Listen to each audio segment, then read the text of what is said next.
Nusantara, where legends are born. Sebagai tim perintis menuju Piala Dunia, Indonesia adalah negara yang begitu besar, tak terkecuali soal sepak bola di Asia. Warga Indonesia menjadi salah satu pionir penggemar bola terpopuler. Maka nggak perlu diragukan lagi jika ambisi terbesarnya sekarang adalah lolos ke Piala Dunia. Tapi kalau mau lolos ke Piala Dunia, bukan semata-mata karena tradisi sepak bola, di dalam ada standar harus dijaga. Sportivitas, kualitas, dan tentu saja konsistensi. Dan musim ini banyak bintang Garuda memilih medan tempur tanah Eropa untuk menjaga kualitasnya. Tempat di mana liga-liga yang terkenal sebagai pabrik pemain kelas dunia. Mereka bukan cuma main untuk klubnya, mereka sedang mengasah diri, menantang batas dan mempersiapkan amunisi. Terbukti beberapa pemain yang memutuskan pindah klub layaknya Kevin Dix akhirnya mendapatkan kesempatan lebih untuk berkembang. Bahkan di musim pertamanya ini mendapatkan kepercayaan dari fans hingga pelatih. Sementara untuk beberapa pemain yang masih belum menuntaskan transfer, juga masih punya harapan besar untuk naik ke level yang lebih kompetitif.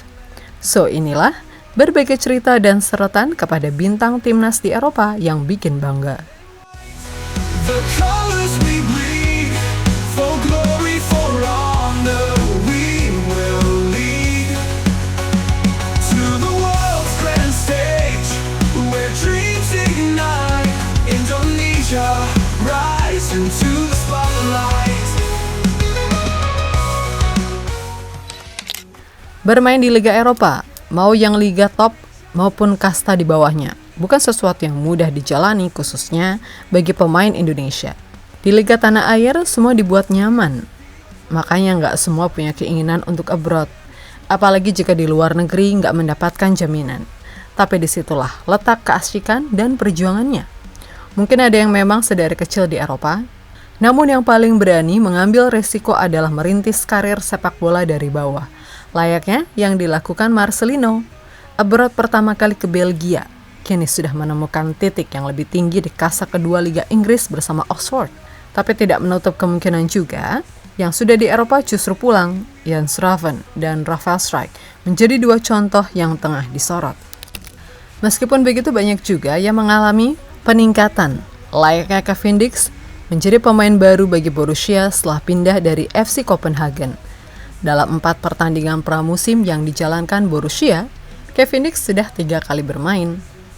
Mungkin tidak banyak yang menyangka bahwa dalam musim debutnya di Borussia Mönchengladbach, Kevin Dix bisa langsung membuat decak kagum dalam waktu sependek ini. Itu pesan bahwa Dix selalu datang untuk menantang dunia. Yang bikin merinding, pemain 28 tahun tersebut mencetak gol debut tidak resmi untuk Borussia dalam pertandingan ketiga di pramusim saat menang 2-0 atas Valencia di Borussia Park. Kevin Dix yang bermain sebagai pemain pengganti dalam laga tersebut membobol gawang Valencia pada menit ke-51 melalui tendangan penalti. Usai kemenangan atas Valencia, Gerardo Seoane berbicara soal pemain-pemain yang akan menjadi tim utama di Borussia pada musim baru nanti, termasuk Kevin Dix.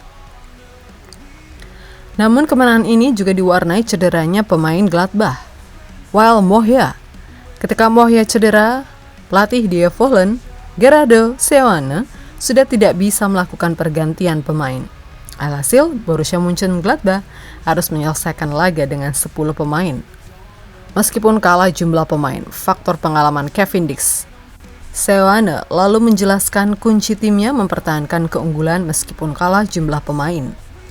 Menurut Seoane, Borussia yang masih menyisakan 1 pertandingan pramusim melawan Brentford pada 9 Agustus sudah memiliki gambaran kerangka untuk starter. Namun karena kami memiliki pemain berpengalaman seperti Julian Weigl, Kevin Dix, dan Jonas Omlin di lapangan, kami mampu meraih hasil positif. Kami akan terus menurunkan banyak pemain, tetapi 60 hingga 70% pemain inti yang akan bermain di pertandingan kompetitif akan tetap sama. Tutur Gerardo Seoane, sumber CNN. Yap, itu adalah pernyataan resmi bahwa Dix akan menjadi bagian penting dalam proyek masa depan Gladbach. Dan bukan hanya karena dia cetak gol ke gawang Valencia, tapi juga karena momen itu datang saat ulang tahun ke-125 klub. Dilansir dari media Jerman, lebih dari 51.000 penonton bersaksi ketika Dix mengeksekusi penalti dengan tenang, merayakan bukan hanya kemenangan tapi kepercayaan.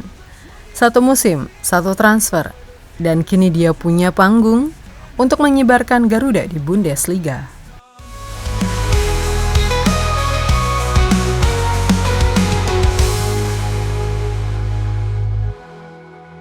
With each step, with each goal we score, we carry the hopes of those who came. Lebih lanjut, jika Dix bersinar di Jerman, maka di Belanda, satu nama juga mulai menggema dalam skema baru, Kelvin Verdonk.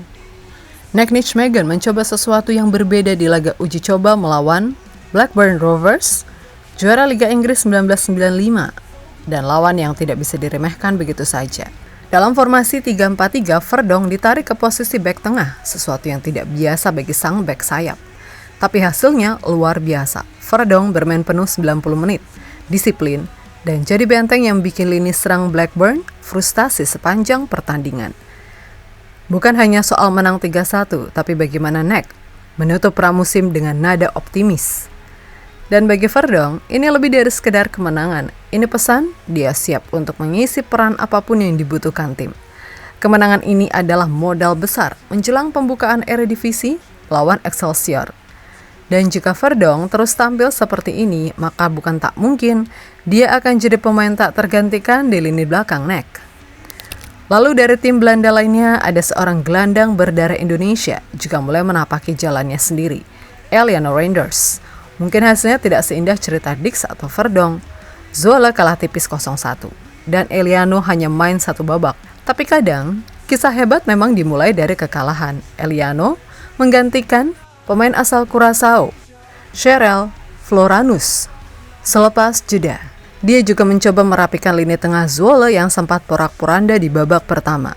Sayangnya, gol dari Thomas Waddingham di menit ke-87 membuat semua usaha itu gagal membuahkan poin. Tapi bukan berarti gagal berkembang. Reinders kini siap menyambut Eredivisie dengan duel panas kontra FC Twente, klubnya Meesilkers. Laga ini bisa jadi batu loncatan untuk membuktikan bahwa meskipun Zwolle kurang impresif di pramusim, mereka punya gelandang muda yang bisa membuat pembeda. In the echoes of history, our voices blend to the World Cup, our journey ascends. Red and white, the colors we bleed, for glory, for honor, we will lead to the world's grand stage, where dreams ignite. Dan satu lagi yang paling menjadi sorotan di Liga Belanda adalah penampilan Dean James. Final Johan Cruyff Shield 2025 mempertemukan Go Ahead Eagles dan PSV Eindhoven. Semua orang mengira Eagles hanya akan jadi penonton dari pesta sang juara Eredivisie. Tapi Dean James membalikan semua prasangka. Menit ke-35, James merangsek dari sisi kiri dan memberikan umpan matang kepada Matias Surai yang langsung membobol gawang PSV. Go Ahead Eagles unggul lebih dulu. Naas bagi Go Ahead, gawang mereka kebobolan melalui gol bunuh diri dari bek Nauber. 6 menit kemudian, Sergio Nades memastikan kemenangan PSV lewat golnya. Babak kedua jadi petaka, gol itu membuat Eagles kalah 1-2. Pertandingan ini menjadi pembuka musim Liga Belanda, mempertemukan juara Eredivisie PSV Eindhoven dengan pemenang KNVB Beker musim lalu Go Ahead Eagles. Yang menarik, gol kedua PSV terjadi hanya 1 menit setelah Dean ditarik keluar, seolah tanpa dirinya sisi kiri Eagles kehilangan ruh. Dan dari FotMob, James mengantongi rating 7,6. Tapi nilai sebenarnya tidak tercermin dari angka. Ia menunjukkan bahwa pemain Indonesia bisa bersaing di laga prestisius, menghadapi lawan berkelas di depan ribuan penonton dan tetap tampil solid.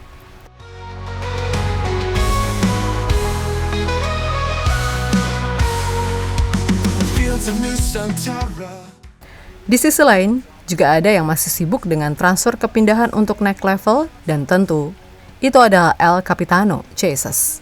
Bek penuh karismatik ini sedang berada dalam dilema dua sisi. Di satu sisi, Venezia masih menahannya. Di sisi lain, klub-klub Italia seperti Torino, Sassuolo, dan Hellas Verona saling intip peluang untuk memboyongnya. Harga tak main-main. Venezia memasang bandrol 10 juta euro atau sekitar 190 miliar rupiah, bukan angka main-main untuk pemain Asia. Tapi baru-baru ini Torino dilaporkan punya rencana jika mereka berhasil menjual pemain mereka, Saul Coco, ke Spartak Moskow seharga 15 juta euro, maka dana itu akan digunakan untuk merekrut Itzes dan Gaetano Oristanio. Apabila Saul Coco pindah ke Rusia dengan harga yang diinginkan, maka Torino akan mendapatkan dana segar untuk mendatangkan pemain baru. Mereka akan memiliki modal untuk merekrut Jesus yang telah dibanderol 10 juta euro oleh Venezia. Artinya, Jesus bisa segera mendapatkan panggung Serie A musim ini. Meskipun rumor kencang, Venezia tetap membawa sang kapten Garuda ke pemusatan latihan di Belgia dan Prancis.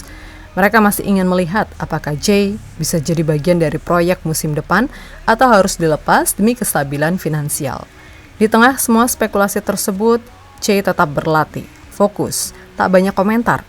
Dia tahu karir tidak dibangun dengan gosip, tapi dengan kerja dan loyalitas.